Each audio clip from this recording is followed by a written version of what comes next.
Hello, and welcome to Horns of the Dilemma. I'm Doyle Hodges, Executive Editor of Texas National Security Review. In this episode of Horns, recorded at the University of Texas, Austin, Calder Walton of Harvard's Kennedy School talks about election meddling, past, present, and future. He describes the history of the KGB interfering in U.S. elections and how the U.S. countered it. One of the most interesting observations is that the KGB found they couldn't just build a lie out of whole cloth. Instead, they had to focus on pre-existing divides that existed in the country. And so KGB propaganda focused on issues of race, religion, and strangely, the JFK assassination and the importation of baby parts. Tune in to find out more about this.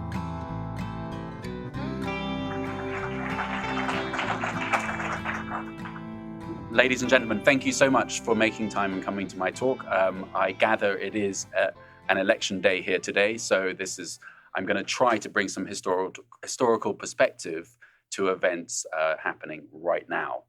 It's a pleasure to be here. Thank you to the Clements Center, to the Strauss Centers, and to ISP. What I want to do is to bring some historical perspective for something that we read about almost every day in newspapers and see on the TV. Election meddling, disinformation, and what might come next. Over the next 40 or 45 minutes, I want to talk in three different sections. First, have a look at the long history of Russian so-called active measures, which is generally overlooked in history and international relations scholarship. Second, I want to have a look at what Britain and America did to counter Russian KGB active measures during the Cold War. And the third thing, I'm going to leave with try to get some big ideas going and hopefully get that discussion going about policy implications from this history. The challenges, it seems to me, facing Western liberal democracies about disinformation are even more bleak and profound compared even than they were in the Cold War. So starting in the first section, Russian covert action or active measures. Here is, of course, what we read about almost every day in the newspaper and see on the TV. There is the key sentence at the start of Mueller's report stating that Russia interfered in the 2016 presidential election in sweeping and systematic fashion. There's the Internet Research Agency in St. Petersburg, the so-called troll farm, that unleashed disinformation during the 2016 and seem to be doing so again today. Russia, under the Soviet Union, had a long history of so-called active measures. Soon after the Bolsheviks took power, they established a secret police, later known as the KGB. Although the secret police, the Cheka, undertook different names throughout the 20th century, its functions remained the same. It went from the Cheka to the OGPU, the NKVD, and the KGB, but it remained the same functions. It was the sword and shield of the Soviet Communist Party, the shield to defend the regime, the sword to smite its foes.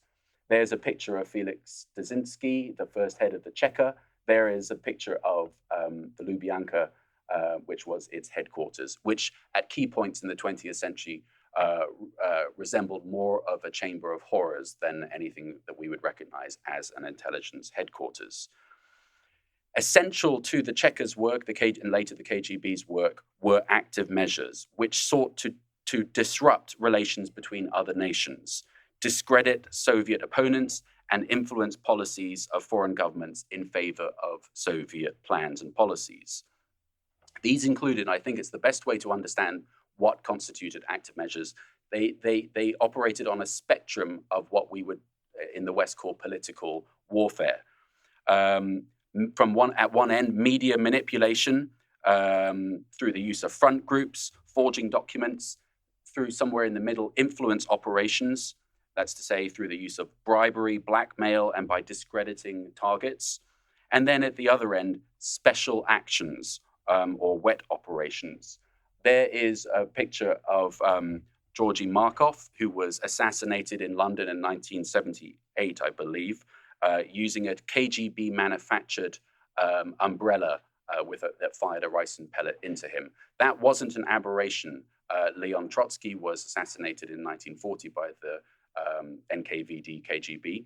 And I would argue that Russia's return to political assassinations in our own time with Litvinenko and the attempted assassination of Skripal should not be seen in any way as an aberration. This is part of the long continuum of the Kremlin eliminating its enemies. In 1972, a top secret KGB dictionary defined disinformation data as, quote, especially prepared data used for the creation in the mind of the enemy of incorrect or imaginary pictures of reality, on the basis of which the enemy would make decisions beneficial to the Soviet Union. So that's a clear expression of the strategy of what disinformation was for the KGB. It seems to me that much of the surprise and shock about Russia's disinformation and election meddling in 2016 is derived from the fact that Russian KGB active measures are missing from major works of history and international relations. Many of the same books on post-war international relations will describe the CIA and MI6 coups in foreign countries. They will talk about what the CIA did in Latin America. But when you look at those same books, you look in vain to find any reference to the KGB. In my view, it provides a completely lopsided version of Cold War history in those countries. It's the equivalent, I argue, of one hand clapping. Take one example, the Society of Historians of American Foreign Relations online guide, which offers a, quote, near comprehensive 2.1 million word online annotated bibliography of historical works covering the entire span of US foreign relations since the year 1600, end of quote, does not mention active measures a single time. In reality, dealing with Soviet active measures was a major focus of US foreign relations during the Cold War. Somewhere in the middle, and I should point out that if anybody does want to take this subject seriously, here are some of the books I would recommend. The Sword and Shield, you mentioned Steve Chris Andrew earlier, and the notes, I have to talk about this in questions at the end of my talk, the notes that Vasily Mitrokhin, the KGB archivist, smuggled to the West, many of them are now available at Cambridge in the UK. There is a picture of Mitrokhin. Somewhere in the middle of this spectrum of political warfare that I described were influence operations. And in particular, the KGB undertook significant efforts to meddle in US presidential elections. In 1968, the Kremlin offered to secretly subsidize the campaign of the Democratic candidate, Hubert Humphrey, who was then running against the veteran anti-communist Republican Richard Nixon. This is revealed in the memoirs of Anatoly Dobrinin, the Soviet ambassador to the US. And he says that when he made the pitch to Humphrey to say, would you be interested in Moscow subsidizing your campaign? Humphrey said, I don't think so. That's not a very good idea. Something, it seems, ladies and gentlemen, that was sorely lacking in the Trump Tower meeting in June 2016, when those at the meeting not only, we are told, were okay with this, but actually wanted to receive the dirt on Hillary Clinton. Later in the Cold War, the Kremlin instructed the KGB to do absolutely everything that it could to undermine what it regarded as the biggest threat to the Soviet Union, Ronald Reagan. This involved trying to find compromising material, compromat on Reagan. When that didn't work, the KGB unleashed a stream of disinformation, concocting forgeries about Reagan's past. Again, when that didn't work, they even went so far to try to instigate anti-Reagan rallies at the Democratic National Convention in 1984 in San Francisco. The rallies didn't get very far, but there are still pictures of people marching under the banner, Reagan means war. I think the people at the time and many historians did not know that the KGB played a role in instigating those. Despite its best efforts, the KGB was never able to undermine a popular US president. But yet the strategy was clear: undermine politicians in America hostile to Moscow and promote favorable candidates. So there is some straightforward history of Russian meddling in US presidential elections. accompanying this was KGB disinformation. In the post-war years, the KGB turned itself into, essentially, in the words of one defector, a disinformation factory, forgery factories. Moscow's experience in the Second World War, as allies with Britain and America, taught it that creating a big lie out of nothing would never work. It needed to be grounded in some sort of basis of fact on which to exploit, and in particular, exploiting existing social and racial grievances in societies. No good just creating the big lie, had to be based in something in reality. The long-serving KGB officer in the United States, Oleg Kalugin, said that our active measures campaign, quote, did not discriminate. We went after everybody. He gave the example of whipping up racial tensions in the US, forging racist literature, desecrating synagogues in New York, letting off bombs in predominantly black areas of cities like Harlem in New York, and blaming them on Jewish groups. Disinformation and other forms of active measures were produced by a special department in the KGB called Service A. KGB officers stationed in the United States and other Western countries were tasked with disseminating active measures. By the 1970s, KGB residentura in America were required to spend 1/4 of their time on active measures. Let's think about the scale of the operations that we now know about. As I said, the KGB essentially became a forgery factory. By the 1980s, there was an estimated $4 billion industry of KGB disinformation. In 1981 alone, the KGB funded 70 books and brochures, 4,865 articles in foreign and Soviet newspapers. All of this, compared to what the British and the Americans were countering it with, in the words of one leading State Department official, America was dealing with a swarm with just a small fly swatter. The US identified 13 Soviet front organizations operating around the world, which were used by the KGB to promote disinformation. Now, I just want to spend a few minutes on some of the most infamous examples of disinformation operations. JFK's assassination.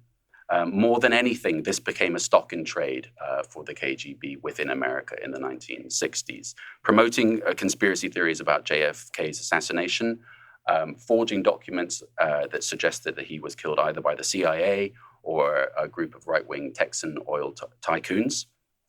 According to the KGB archivist Vasily Mitrokhin, who I mentioned at the outset, by the 1970s, the KGB could plausibly claim that more people in America believed one of its conspiracy theories about JFK assassination than the US government's own actual inquiry into his assassination, the Warren Commission.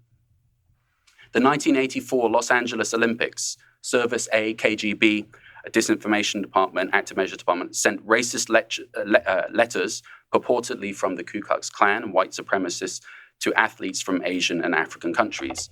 The letters were typed up on letterhead that was known to be used by the Ku Klux Klan and were sent to all of the Olympic athletes from those countries with things saying, we're going to give you a welcome you'll never forget. You're going to be lynched when you get here. Quote, blacks, welcome to the Olympic Games in Los Angeles. We'll give you a reception you'll never forget, the letters stated. And I'll come back to how this was detected and how it was countered later on in my talk. The AIDS virus scandal. People have been writing about this a great deal recently. And I think it's worth pausing about the precise mechanics of how this conspiracy theory was concocted and disseminated. The conspiracy theory that the AIDS virus was manufactured by the US government first appeared in a small Indian newspaper in 1983. It was then, about 18 months later, picked up by the Soviet press, which claimed that this article reported facts, that it was actually developed by the US government. What the original article, if you look at it, actually involved was a letter to the editor. And all it was saying was, I think that this is someone writing under their own, in their own right, saying, I think this is what's happening. Soviet press omitted on subsequent reporting to say that it was a letter of the editor and reported it as fact. This is known as the echo chamber within the spread of disinformation. It led to a public outcry in the scientific community, and in 1987, the Soviet government was forced to actually retract its promotion of the AIDS conspiracy theory.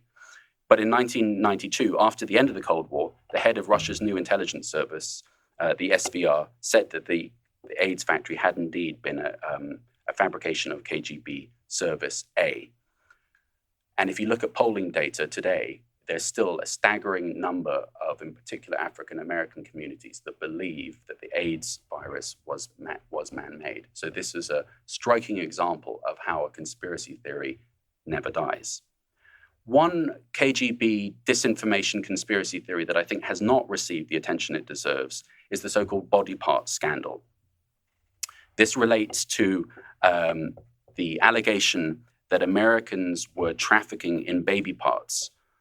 This rumor first appeared in 1987, and they were attributed in the Soviet press to a Honduran official. The official in question quickly repudiated the allegation, but as we saw with the AIDS virus, the echo effect went into play with the Soviet press. They repeated the allegations, omitting the crucial fact that the official from Honduras repudiated the allegation, and they were picked up in major Soviet outfits. In reality, we should say that the US National Organ Transplant Act of 1984 prohibited the buying and selling of organs in the United States. Then, in the summer of 1988, the story was taken up by a Brussels-based Soviet front organization, the International Association of Democratic Lawyers. It's funny how whenever you see an outfit that has the word democratic in it, that normally means it's not democratic. The IADL published the story in press outlets in over 50 countries. Then, in September 1988, a French communist member of the European Parliament proposed a motion condemning the alleged American trafficking in baby parts and cited the IADL report as evidence for her charges. The motion was passed in a deliberately timed, poorly attended session of the European Parliament, and the Soviet press went crazy, saying that the fact that the European Parliament is now investigating this is proof of the allegations are true. Again, examples of the echo effect, carefully using facts in order to provide an overall argument. So these are just 3 or 4 examples of KGB conspiracy theories promoted in the post-war years. I'm happy to talk about others in questions afterwards.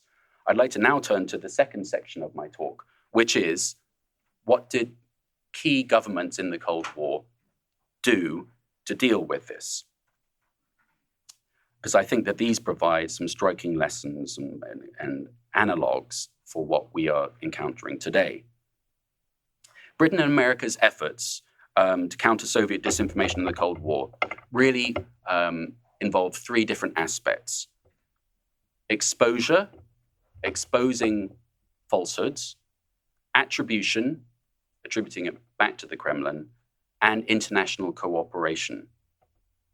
So to take these as in turn, in terms of exposure, Britain, from the outset of the Cold War, was involved in exposing KGB disinformation and forgeries.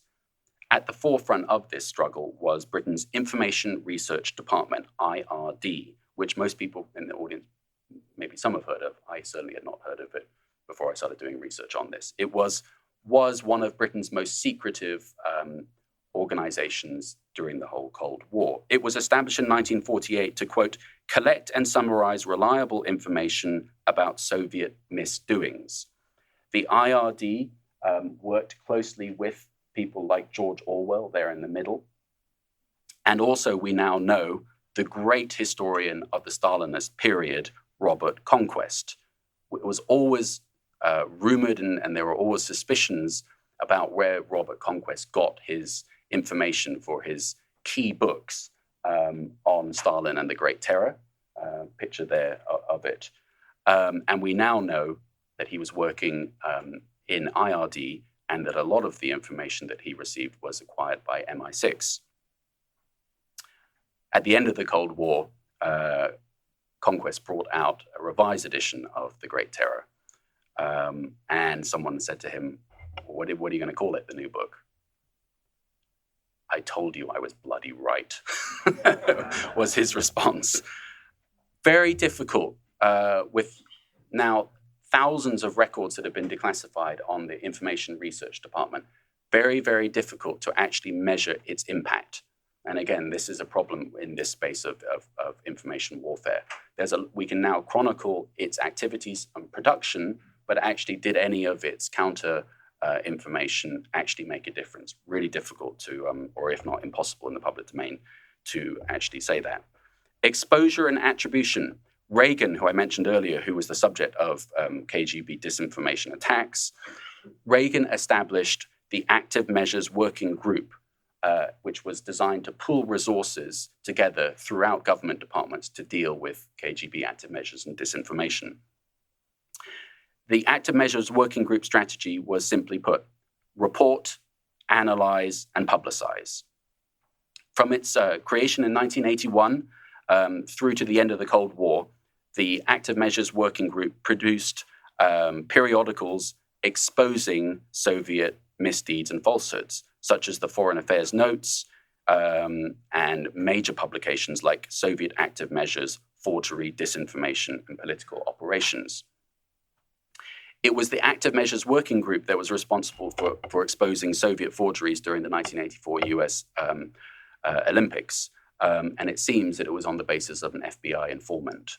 But the information about that is quite murky. That, in other words, that the US government got the information about the letters that the KGB was sending to athletes from an informant or an agent.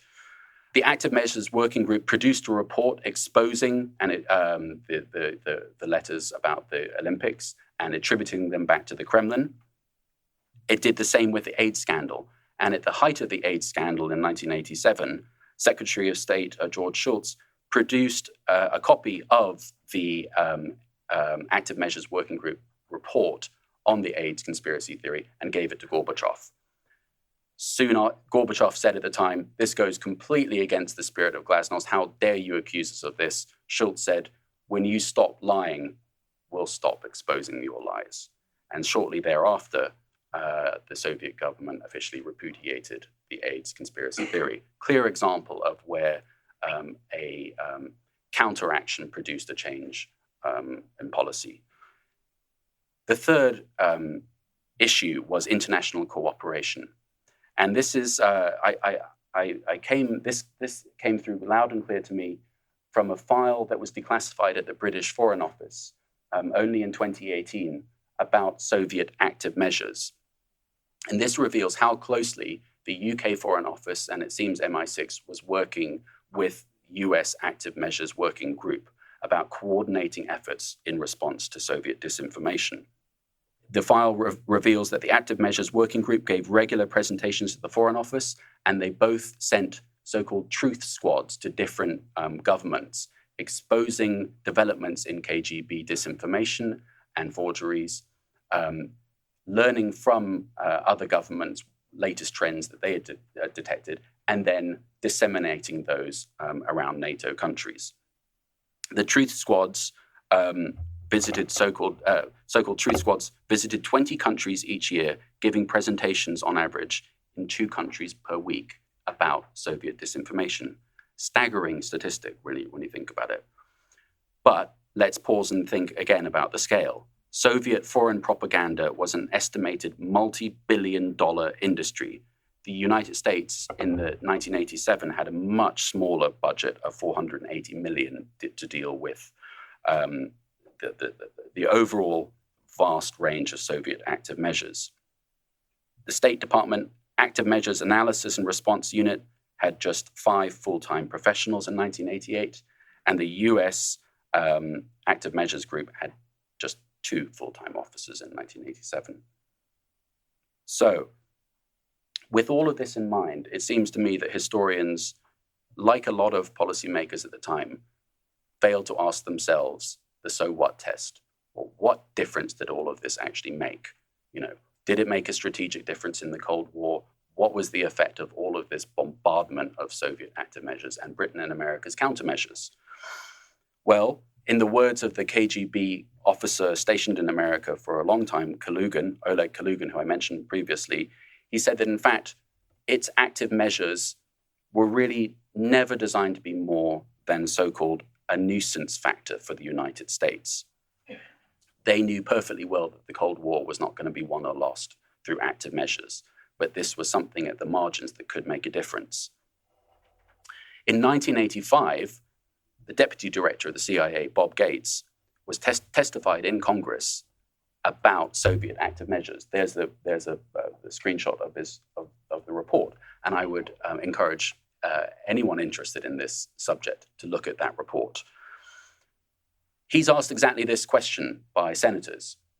Said, well, okay, we understand this enormous onslaught of KGB disinformation and active measures, but what difference does it really actually make? And he said, well, generally nothing, but, quote, in a close election or legislative battle, they really can make all the difference, end of quote. The person that was asking him that question was a then young Senator Joe Biden. So there's a story that's the story of, seems to me, overview of KGB Soviet disinformation active measures and some response that Britain and America undertook. But I think we also have to ask ourselves, is this something peculiar to Russia and Moscow? Don't all governments undertake these kind of activities? We in the West, in America and Britain, we don't like the word spying. Spying has negative connotations. We also don't like the term disinformation. When we talk about disinformation by the Allies in the Second World War, we tend not to use that word. We use the much more neutral term, strategic deception. But let's get real. It does involve the same elements. One of the first activities undertaken by the CIA after it was established in 1947 was to meddle in the democratic elections in Italy. Not, as you read in many books, just out of the clear blue, but in fact, in response to a massive Soviet active measures undertaking in 1948 in Italy. And then there's this extraordinary document that I found declassified, an MI6 document declassified, which sets out MI6's vision in 1948 for waging what it called a secret war against the Soviet Union. It involved expressly planting false stories in newspapers, framing Soviet diplomats so that they would get recalled, and then right down at the end there, as you can see, liquidation of selected individuals, which certainly sounds like they're talking about assassinations. My argument would be these activities of disinformation and meddling are the ugly underbelly of statecraft that all states undertake. But to simply fuse together what Russia has done and is doing with what America has done and might still be doing is to fundamentally misunderstand the way that they work. All of the legal, the legislative, the political oversight mechanisms that exist in America today are clearly missing in Russia today.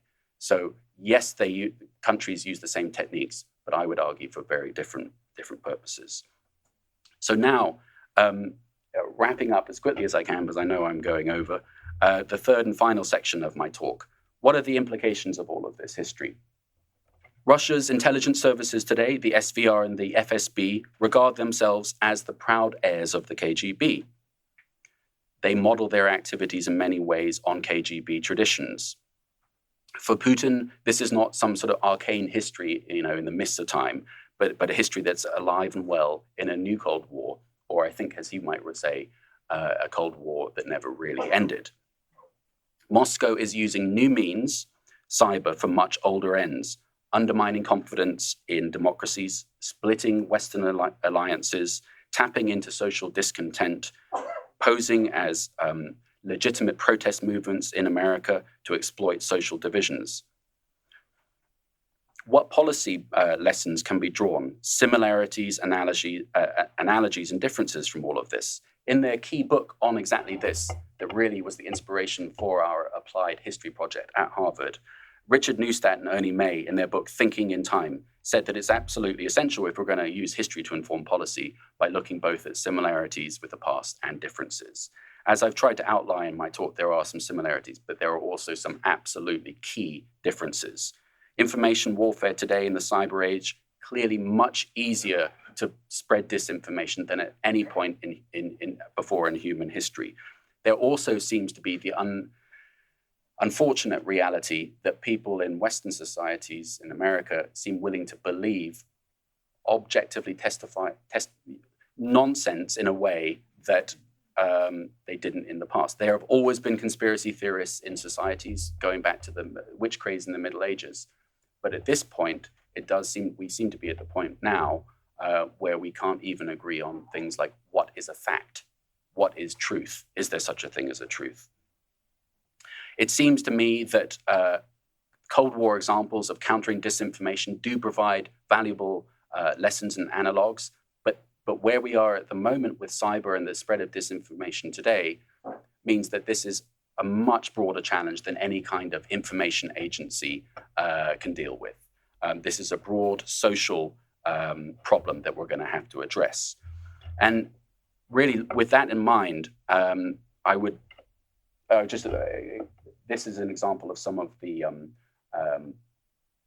2016 disinformation that I just found, that the Pope supported Trump, that Denzel Washington supported Trump. There's the QAnon conspiracy theory, which I still can't get my head around. If anybody can actually explain it to me, I'd be very grateful.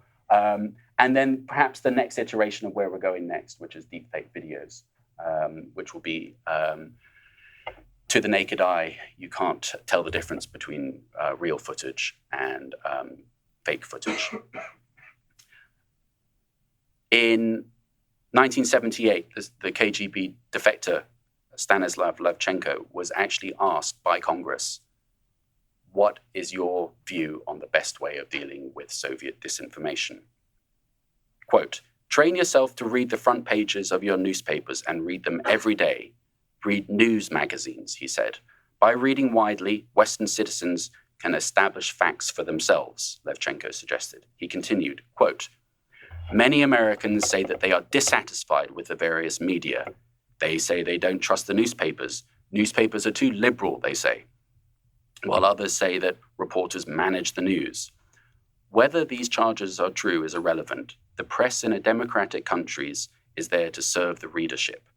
That is why my best advice for the future of the free world is to read, inform yourselves, make your own interpretations, and draw your own conclusions. Informed readerships will guarantee real freedom of the press.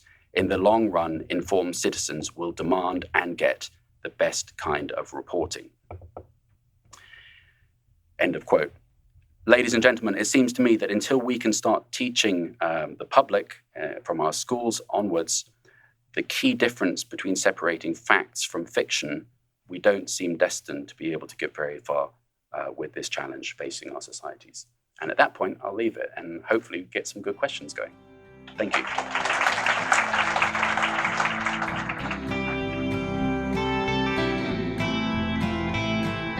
Thank you for listening to this episode of Horns of a Dilemma, and please don't forget to visit our website at tnsr.org.